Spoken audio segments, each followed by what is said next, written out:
Hello everyone, welcome back to my channel Subrata Gita লাইফস্টাইলে তোমাদের সবাইকে অনেক অনেক ওয়েলকাম। তো আজকে হচ্ছে শুক্রবার সকাল থেকে ভিডিওটা শুরু করলাম। আশা করি তোমাদের সবার খুব খুব ভালো লাগবে। আর তোমরা প্লিজ কেউ ভিডিওটা স্কিপ করো না, কন্টিনিউ দেখতে থাকো।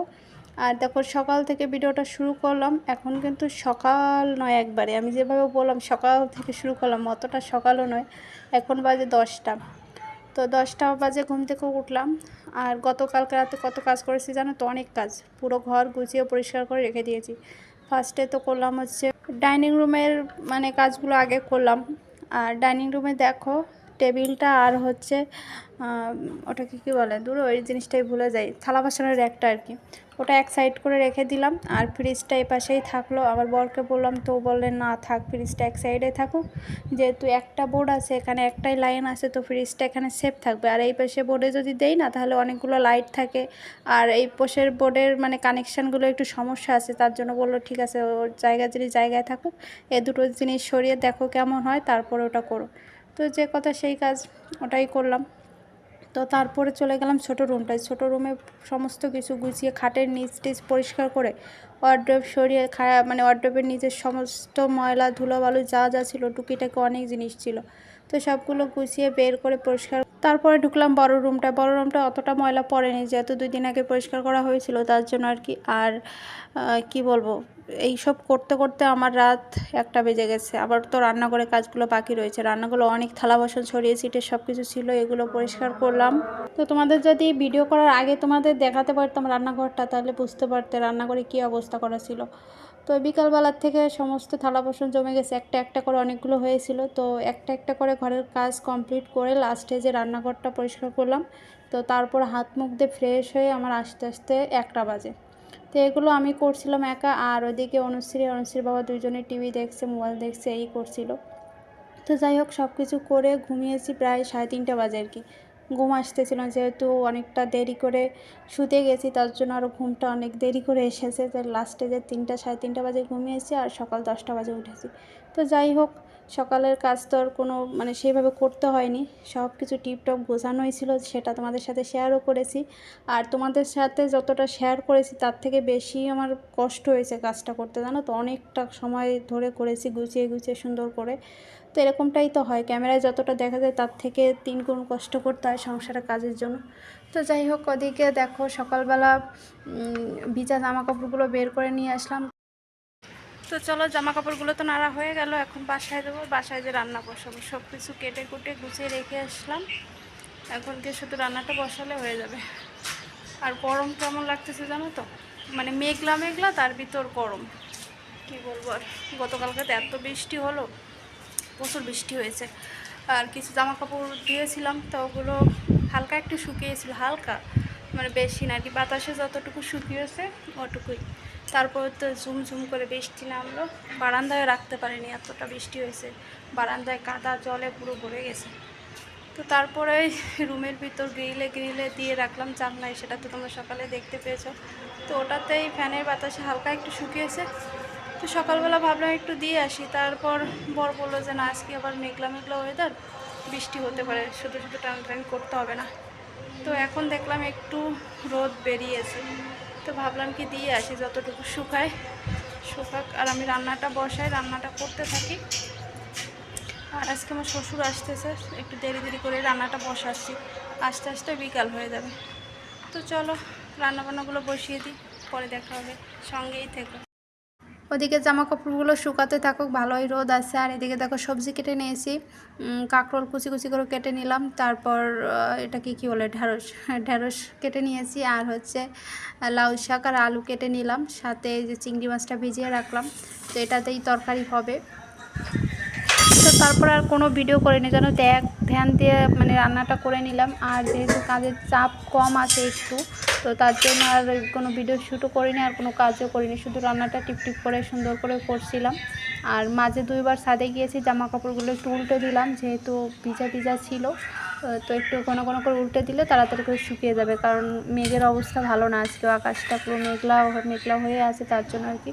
তো রান্নাবান্নাগুলো তোমাদের সাথে শেয়ার করে দিলাম। ওই যে লাউ শাক আলু দিয়ে চিংড়ি মাছের তরকারি রান্না করলাম, চিচিঙ্গা কাঁকরোল ভাজি করলাম, আর হচ্ছে পটল দিয়ে সর্ষে দিয়ে রান্না করলাম। আর এদিকে দেখো বাকি রয়েছে ভাতটা, এই ভাতটা বসিয়ে দিয়ে স্নান করতে আসলাম। আর এগুলো শুকিয়ে গেছে, যেহেতু হাফ শুকিয়েছিল আর বাতাসে দিচ্ছি না, বাতাসের থেকে হালকা হালকা রোদও আছে, তো ভালোই শুকিয়ে গেল। মেঘলা মেঘলা আছে জানো তো, মেঘলা কাটা রোদ, তো রোদে তাপ হয় অনেক।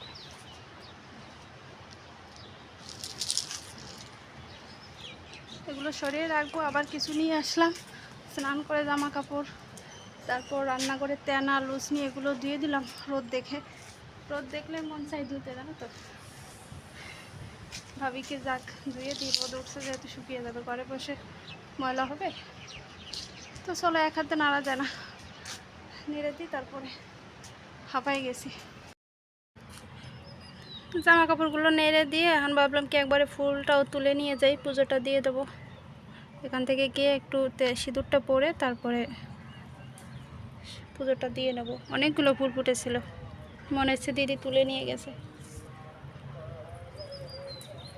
সকালে যখন এসেছিলাম অনেকগুলো ফুল, পুরো গাছটা ভর্তি ফুল ছিল, এটা শুকিয়েও গেছে। এই গাছটায় অনেকগুলো ফুল ছিল, সাদা ফুল, তুলসী পাতাও নিয়ে দেয় একবারে, কারণ শ্বশুরমশাই আসতে অনেকটা দেরি হবে। ভেবেছিলাম একবারে আসলে পরে তারপর খাওয়া দাওয়া করে নেবো, কিন্তু অনেকটা দেরি হবে, বিকাল হয়ে যাবে। তো ভাবলাম কি এখন সকালে যেহেতু হালকা পাতলা খাওয়া হয়েছে, বরেরও খিদা পেয়ে গেছে, তো চলো পুজোটা দিয়ে তারপর খাবার দাবারটা সেরে নিই। শ্বশুরমশাই আসলে পরে দেখা হবে তোমাদের সাথে। তো বন্ধুরা, জানলার পাশে বসে বসে বাতাস খাচ্ছি আর বাইরের প্রকৃতি দেখছি। দেখো কি মেঘ করেছে, একটু আগে জানো তো ঝুমঝুম করে বৃষ্টি পড়া শুরু করলো। আমি সে দৌড়ে গিয়ে সে জামা কাপড়গুলো তুলে আনলাম, একটু সময় হলো আবার যাতাই। তো এইটুকু না হলে পারতো, আমি তাহলে জামা কাপড়গুলো রেখে আসতাম আর জামা কাপড়গুলো শুকিয়েও যেত, আমার অনেকটা সুবিধাও হতো। কারণ ভিজা জামা কাপড় রুমে এনে এই গ্রিলে দিচ্ছি, বারান্দায় দিচ্ছি, এই করে করে শুকাতে হচ্ছে। তো চলো, আর আমার বরমশাই গেল আমার শ্বশুরকে আনতে, এখনও আসেনি, তার জন্য বসে আসি। ওই দেখো ফুচকা তারপর চটপটির দোকান যাচ্ছে, বিকালবেলা করে বসবে। কতগুলো মুরগি দৌড়াচ্ছে দেখো, ঢাকার শহরে মুরগি। তো চলো, সঙ্গেই থেকো, পরে দেখা হচ্ছে তোমাদের সাথে। শ্বশুর মাত্র বাসায় আসলো, অনুশ্রী বাবার সাথে করে যে নিয়ে আসলো আর কি, একা একা তো চিনে না, এভাবে আসতে পারবে না, তার জন্য নিয়ে আসলো গিয়ে। তো দেখো আম কাঁঠাল নিয়ে এসেছে, এটা এখন কেটে দিলাম। অনুশ্রী তো মানে ছটফট করছিল কতক্ষণে আম খাবো, তো আম কেটে দিলাম, সবাই মিলে খেলাম একসাথে বসে। তো দেখো খাওয়া দাওয়ার পরে ওরা একটু রেস্ট নিচ্ছে, আমার শ্বশুর শুয়ে আছে, অনুশ্রীর বাবা মোবাইল দেখছে, বসে বসে দেখলাম। আর আমরা চলে আসলাম ছাদে, বিকেলবেলা হয়েছে, ছাদে যাবো না সেটা কি হতে পারে বলো। তো ছাদে আসলাম, দেখো বাইরের প্রকৃতিটা দেখো এখন কত সুন্দর লাগছে। আর দুপুরবেলা হঠাৎ করে এত মেঘ কি বলবো, আমি বারবার করে দৌড়ে ছাদে আসলাম, আবার গেলাম, আবার আসলাম, এই করে 3-4 বার করে গিয়েছি।